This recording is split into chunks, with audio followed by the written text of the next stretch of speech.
Assalamualaikum warahmatullahi wabarakatuh. Jumpa lagi dengan saya di Kerta Channel.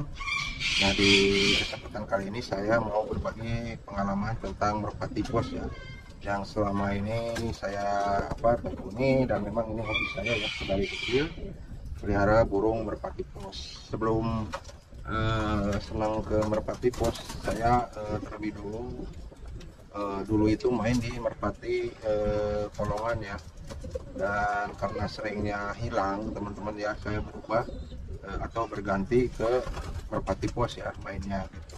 Nah, alhamdulillah sampai sekarang saya masih main di merpati pos ya teman-teman. Nah, di video kali ini saya akan berbagi atau bercerita ya tentang cara melatih merpati pos ya.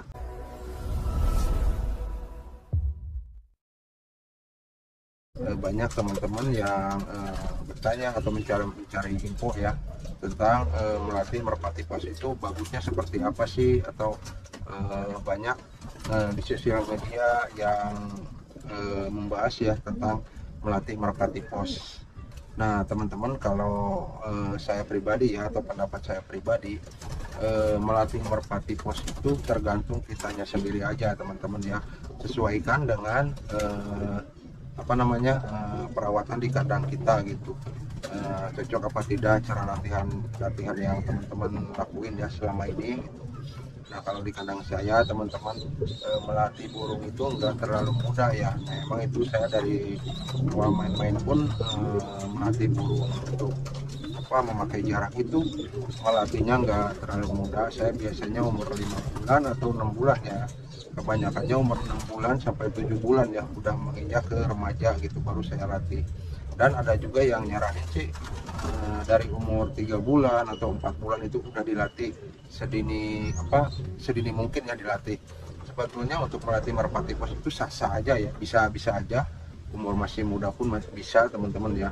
Cuman kalau langsung diterbangin terlalu jauh, itu risikonya hilangnya lumayan cukup besar ya teman-teman ya. Makanya untuk tahap melatih itu ya, kalau menurut saya pribadi atau pendapat saya pribadi itu, yang bagusnya sih dia nggak terlalu risiko hilangnya banyak. Bagus-bagus sih yang menginjak usia remaja ya. Kalau masih umur 3 bulan atau 4 bulan, itu burung sebetulnya dia masih seneng main di lingkungan kandang, istilahnya mutarin area kandang gitu, terbang di area kandang gitu, dan main-main ya seperti itu sampai dia hafal betul lokasi kandang dia sendiri, baru mulai dilatih ya. Itu kalau pendapat saya. Nah, kalau burung terlalu muda itu rawannya itu ya, kalau misalkan diterbangin pakai jarak itu, dia rawan sekali untuk ngikut ke kandang orang atau lihat koloni merpati pos yang lain ngawang tuh, biasanya ngikut teman-teman ya, karena dia masih butuh diasuh oleh induk bapaknya gitu, atau bapak betinanya ya, atau orang tuanya lah yang lebih jelas seperti itu ya. Jadi dia harus diasuh terus sama indukannya. Biasanya kalau indukannya ngawang, kalau ikan lagi belajar gini, dia akan ikut ngawang teman-teman ya, ngitarin kandang. Nah, kalau dia udah mandiri sendiri atau dia udah paham lingkungannya sendiri, baru biasanya dia mulai belajar ngawang sendiri ya, nggak ngikutin indukannya seperti itu teman-teman. Kalau dipakai jarak itu, kalau terlalu muda ya insting untuk pelangak kandang itu agak kurang ya, karena dia insting mainnya itu masih kuat dan masih senang main teman-teman. Yang pernah saya coba atau pernah saya cerita ya, biasanya burung muda ini kalau dilepas ngawang di kandang aja, dia untuk masuknya ini agak susah juga, karena dia masih senang main di luar gitu, main sana sini di luar. Jadi untuk ngelatih agak jauh itu agak rawan ya. Nah, melatih merpati pos ini memang dari para pemain itu banyak ya teman-teman. Ada yang ya banyak cara lah seperti itu ya, tergantung kebutuhan di kandang sendiri atau kemampuan burung di kandang kita sendiri. Nah, sebetulnya untuk melatih merpati pos dari pijikan ini sampai dia bisa ngikutin lomba ini tahapannya sebetulnya banyak teman-teman ya. Apalagi yang burung baru belajar ngawang umuran 1 bulan atau 2 bulan, untuk melatih masuk ke kandang itu biar dia disiplin itu harus ada pelatihannya teman-teman ya. Dan contohnya pernah saya nyobain ya, burung sebelum dikasih sebelum ngawang di kandang dikasih makan dulu, akhirnya dia waktu di luar itu kenyang. Nah itu akan sulit sekali nanti kalau kita panggil disuruh masuk, itu akan sulit teman-teman ya, burung nggak akan nurut gitu. Makanya saya pernah bilang di video-video sebelumnya, kalau ngelatih untuk trap ini dikasihnya itu sebelum ngawangin dulu gitu, sebelum makan harus ngawang dulu. Nah nanti kita mudah untuk memanggil burung masuk ke kandang gitu. Jadi dia kalau habis ngawang kita suitin aja, dia nggak lama main tahu kita nyuruh masuk disiulin atau pakai fluid, dia akan masuk. Nah itu pelatihan itu harus terus dijalanin teman-teman ya, sampai burung ngerti betul apa yang kita perintahkan, itu burung harus nurut seperti itu ya teman-teman. Nanti kalau udah dia nurut, kita akan gampang nanti di lomba pas burung datang itu disulitin, burung nggak lama langsung masuk kandang ya. Nah tahapan ini dia harus betul-betul atau harus tahu, burung itu perintah kita itu harus tahu ya, saatnya jadwal makan, saatnya ngelatih burung supaya cepat masuk pas lomba. Nah itu ada latihannya teman-teman ya. Saya biasanya awal-awal melatih itu ya ngelepasin burung di area kandang itu, nanti sepulang sehabis ngawang saya suitin burung itu masuk. Nah kalau pelajaran itu udah dipahami sama burung, baru mulai sedikit demi sedikit saya ajarkan yang lainnya juga ya teman-teman ya. Nah untuk terbang pakai jarak ini teman-teman, saya ya pakainya yang pernah saya bilang di video juga, saya melatih burung itu umuran 6 bulan, karena umur 6 bulan ini burung nggak terlalu muda dan dia udah mulai menginjak remaja, dan insting ke kandangnya itu udah agak kuat ya teman-teman, beda sama yang burung masih piik banget gitu kan, umur 3 bulan aja udah muda banget lah istilahnya teman-teman ya, dia masih senang-senang main gitu. Makanya kalau burung-burung muda ini dia kalau kita latih pakai jarak itu biasanya hilangnya itu banyak teman-teman ya. Apalagi kalau di lintasan yang kita latih ini banyak burung koloni besar ngawang gitu, itu biasanya ngikut teman-teman ya, terkecuali kita ngelatihnya harus istilahnya diaping sama burung yang sudah makan di kandang atau burung yang sudah dewasa. Nah ngelatihnya diaping sama burung yang dewasa itu ya, ya istilahnya di jalan arah pulangnya ini dia dituntun ya sama yang udah dewasa gitu. Nah itu agak bisa lah teman-teman ya. Nah kalau untuk melatih burung piikan semua umur 3 bulan atau 4 bulan langsung kita latih, itu rawan hilangnya ya teman-teman, beda sama burung yang umur 6 bulan menginjak remaja. Karena kalau udah menginjak remaja ini dia insting ke kandangnya tinggi. Karena apa? Umur burung remaja ini dia instingnya itu pengen menguasain area kandang atau menguasain tangkringan dia ya, karena dia udah beranjak dewasa, karena dia mulai mencari pasangan. Makanya dia kalau jantan itu biasanya cari tangkringan buat sarang dia nantinya ya, kalau mendapatkan pasangan seperti itu. Makanya insting pulang ke kandangnya itu lebih kuat teman-teman, beda sama piikan. Kalau masih terlalu muda itu dia kalau dilatih pakai jarak itu ya risikonya yang pernah saya tadi bilang, banyak ngikut atau sering main ya, seperti itu. Nah kalau udah agak remaja ini enaknya ya seperti itu teman-teman ya. Nah terus ada lagi cara yang kayak saya ngelatih burung itu langsung loncat. Nah itu sebetulnya kalau apalagi yang baru-baru main ya, usahakan jangan ditiru, rawan hilangnya tinggi gitu. Karena langsung habis ngawang di kandang langsung kita loncat. Kemarin yang pernah saya share videonya, saya langsung loncat di daerah sarang. Saya lihat di Google Map itu dia jaraknya itu sekitar 77 km teman-teman ya. Tapi kalau karakter burung kita atau kita udah tahu karakter burung di kandang kita sendiri bahwa terbangan seperti itu burung pasti mampu, ya sah-sah aja teman-teman ya mau ngelatih seperti itu gitu. Yang penting teman-teman sudah tahu karakter di kandang burung sendiri ya. Tapi kalau belum tahu karakter burung di kandang sendiri, jangan sekali-sekali ngikutin cara saya ini ya, karena memang resikonya tinggi ya, apalagi burung yang belum tahu di kandang kita homingnya kuat apa tidak gitu. Nah itu akan sangat rawan sekali hilangnya gitu ya teman-teman. Nah untuk merpati pos yang masih muda teman-teman, kalau kita ngelatihnya kemudahan, memang resiko hilangnya kan tinggi ya. Nah menurut pandangan saya atau menurut pendapat saya, kalau ngelatih burung terlalu muda itu teman-teman ya, itu memang hilangnya sangat-sangat tinggi teman-teman ya. Gampang ikut ke orang, ke kandang orang gitu, lihat burung ngawang banyak biasanya dia ngikut ya, seperti itu teman-teman. Karena insting pulang ke kandangnya itu dia belum bagus ya, istilahnya masih belajar lah istilahnya. Ngawang aja dia masih tahap belajar gitu, apalagi ini digabur agak-agak jauh 1 kilo 2 kilo ya, lumayan jauh ya menurut saya. Kalau saran saya sih biar aman, bagusnya lebih agak tuaan aja gitu. Ini khusus untuk pemula ya. Kalau yang burung yang udah banyak sih silahkan aja, terserah, bebas gitu.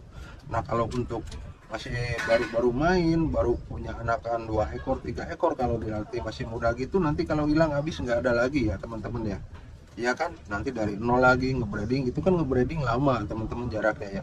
Apalagi burung sampai dewasa itu umuran 8 bulan sampai 1 tahun baru bisa main lagi gitu, lama. Kecuali kalau burung kita di kandang udah banyak sih sah-sah aja. Kalau melatih insting buat burung muda cepat pulang ke kandang, atau melatih burung muda biar cepat pulang ke kandang, itu ngelatih sejak dini ya sah-sah aja sih kalau burungnya banyak. Karena kalau hilang pun kan gantinya masih ada gitu, masih banyak. Nah kalau menurut saya atau logika saya, kalau burung terlalu muda ya ibaratkan manusia aja teman-teman, umuran 2 tahun 3 tahun, kita ajak aja main jarak 1 kilo 2 kilo, lalu kita tinggal suruh pulang dia sendiri, bisa enggak kan? Nah itu manusia aja seperti itu teman-teman ya, apalagi burung. Emang jangan disamakan ya burung sama hewan, tapi kalau menurut logika saya nggak beda jauh lah teman-teman. Cuman kalau manusia kan diberi akal dan pikiran ya, kalau hewan ya nggak termasuk itu gitu teman-teman ya, kekurangannya ya seperti itu. Sebetulnya nggak beda jauh teman-teman ya. Jadinya bagus saya sih kalau untuk pemula ngelatih burung ya lebih baik yang agak remaja aja lah gitu, biar nggak terlalu risikonya atau hilangnya terlalu tinggi gitu teman-teman ya. Kalau pemain yang udah senior atau pemain yang udah puluhan tahun, dia udah hafal betul karakter burung di kandangnya, cara ngelatih dari piyiknya, karena dia burungnya kan banyak ya. Makanya kalau hilang 1 ekor atau hilangnya 5 ekor pun gantinya masih puluhan ekor gitu. Sedangkan kalau kita pemula apalagi baru-baru main, itu jangan terlalu mengikuti lah seperti itu ya teman-teman. Kita cari aman aja kalau pemula ya, cari amannya itu ya ngelatihnya yang udah agak remaja aja. Nah kita ngelatihnya estafet 1 kilo naik lagi 2 kilo, asal ada waktunya aja lah gitu teman-teman. Tapi kalau saya sih biasanya kalau ngelatih burung ya semampu, atau ada waktu saya libur aja, kadang seminggu sekali, bisa seminggu 2 kali gitu ya, tergantung ada waktunya aja gitu. Dan lagian kalau saya ngelatih burung continue misalkan 2 hari sekali, saya nggak bisa, saya kan orang kerja gitu. Paling ngawangin burung pakai jarak itu pas libur-libur aja gitu, pas kayak Sabtu dan Minggu gitu baru saya ngelatih. Dan untuk para pemula ya, saran saya sih kalau misalkan beli burung atau nyari merpati pos yang bagus gitu, kalau udah dapat usahakan jangan dimainin dulu teman-teman. Memang banyak di luar sana atau di sosial media yang lain ya bilang buat apa beli burung mahal-mahal tapi nggak diikutin lomba, atau nggak dilatih gabur. Ya itu terserah orang itu aja teman-teman ya. Tapi yang penting untuk para pemula itu harusnya sabar aja. Itu burung kalau kita udah benar darahnya atau keturunan burung itu bagus ke atasnya, feeling saya itu atau saran saya itu bagusnya Kalau kita beli pi kan udah di breeding aja dulu teman-teman ya, dibanyakin darahnya. Kalau udah punya beberapa keturunan, udah punya anaknya banyak, baru dimainkan anaknya aja gitu, dites anaknya. Biasanya sih salah satu burung itu ada aja teman-teman ya yang mengikuti jejak jejak bapak ibunya ini gitu ya. Jadi jangan terpengaruh, wah kamu beli burung bagus-bagus tapi nggak ikut latihan atau buat apa disimpan terus. Nah jangan terpengaruh teman-teman ya. Kita main merpati pos ini nggak singkat ya, kita mainnya itu kan continue gitu. Cara pelajari aja cara ngebreedingnya, cara ngerawatnya, nanti kita perlahan-lahan akan ngerti sendiri dengan sendirinya gitu teman-teman ya. Bagaimana cara merawat burungnya, bagaimana cara melatih burungnya gitu, bagaimana cara perawatannya, ya segala macam lah tentang merpati pos ini ya. Jadi seperti itu. Nah kalau kita beli yang sudah indukan, sama juga kita breeding aja dulu teman-teman, banyakin dulu ya. Kalau udah banyak baru kita mainkan. Jadi gini, maksud saya menyaranin para pemula ini biar jangan langsung dimainkan itu.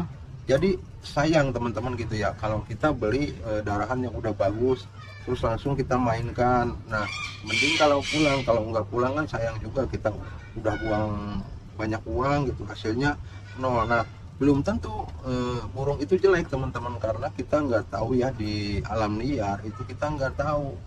Nggak, kalau misalkan burung nggak pulang, nah itu belum tentu jelek, karena di alam liar ini atau di alam bebas ya itu banyak banget faktornya. Ada ya otomatisnya alap-alap, bisa jadi burung misalkan kecapean turun ke sawah, nanti dia minum air sawah yang udah kena apa namanya itu kayak residi kayak puradan. Itu kalau minum air puradan itu teman-teman burung nggak lama langsung mati. Nah bisa juga ada juga pemburu ya yang suka nembak-nembakin burung, banyak teman-teman di alam itu ya. Jadi kalau kita baru-baru beli burung yang keturunan bagus ya, saran saya tuh jangan langsung dimainkan, di breeding aja. Kita harus sabar main di burung seperti itu teman-teman. Terkecuali kalau kita banyak uang, misalkan kita beli burung bagus-bagus langsung dites lomba, nggak pulang nanti nyari lagi ikan, ya itu sah-sah aja kalau duit banyak. Tapi kalau duitnya pas-pasan teman-teman, kalau sistem seperti itu menurut saya nggak bakal maju-maju ya, akan nol teman-teman hasilnya nanti ya, susah gitu. Kalau banyak uang kan istilahnya beli sampai 1 juta 2 juta sepasang langsung mainkan ya. Kalau pulang, kalau nggak pulang nah beli lagi, hanya mau berapa duit yang kita keluarkan ya di hobi merpati pos. Bagusnya ya kalau misalkan beli burung yang agak lumayan harganya gitu, atau keturunannya bagus, kita relax aja teman-teman, mainnya alami gitu. Kita breeding, kita besarin, kita rawat. Saya yakin kalau si penjualnya ini jujur orangnya, kita beli ke orang itu, orang yang kita beli burungnya itu orangnya jujur, insya Allah teman-teman nanti teman-teman sering berjalannya waktu akan ada hasilnya nanti anakannya gitu teman-teman ya. Yang penting perawatannya aja dimaksimalkan, gitu aja teman-teman ya. Oke, sekian dulu videonya. Mudah-mudahan video saya ini bermanfaat ya untuk para pemula, khususnya yang baru-baru main di merpati pos ya. Karena main di merpati pos ini enggak instan, enggak kayak main di tinggian, wah nyari yang bagus aja langsung dites gitu, ketahuan hasil turunnya wah bagus gitu. Nah beda kalau di merpati pos itu nggak bisa seperti itu ya. Jadi main di merpati pos ini kita diuji, kesabarannya diuji, belum lagi nanti menghadapi cuaca, perubahan cuaca ya, itu perawatannya kalau nggak bagus itu, atau kita nggak ngerti perawatan burung di kandang kita sendiri, akan terserang wabah ya teman-teman. Nah itu kebanyakannya yang baru-baru main itu kelemahannya di situ, dia pas perubahan cuaca udah burungnya banyak keserang penyakit langsung down semua, pada mati seperti itu teman. Malah burung-burung yang bagusnya pun ikut ya pada mati gitu kan, dari nol lagi. Nah main burung di pos ini ya dipelajari itu teman-teman, belajar perawatannya seperti apa. Nanti kalau kita udah paham semua atau kita udah ngerti ya, pelan-pelan nanti pun hasilnya ada teman-teman ya. Usaha tidak akan mengkhianati hasil gitu aja ya teman-teman. Jadi intinya bersabar aja, pahami karakter burung di kandang sendiri, rawatlah burung sebaik mungkin. Nanti insya Allah burung teman-teman ataupun para pemula hasilnya bisa menyaingi para senior yang sudah puluhan tahun main ya teman-teman.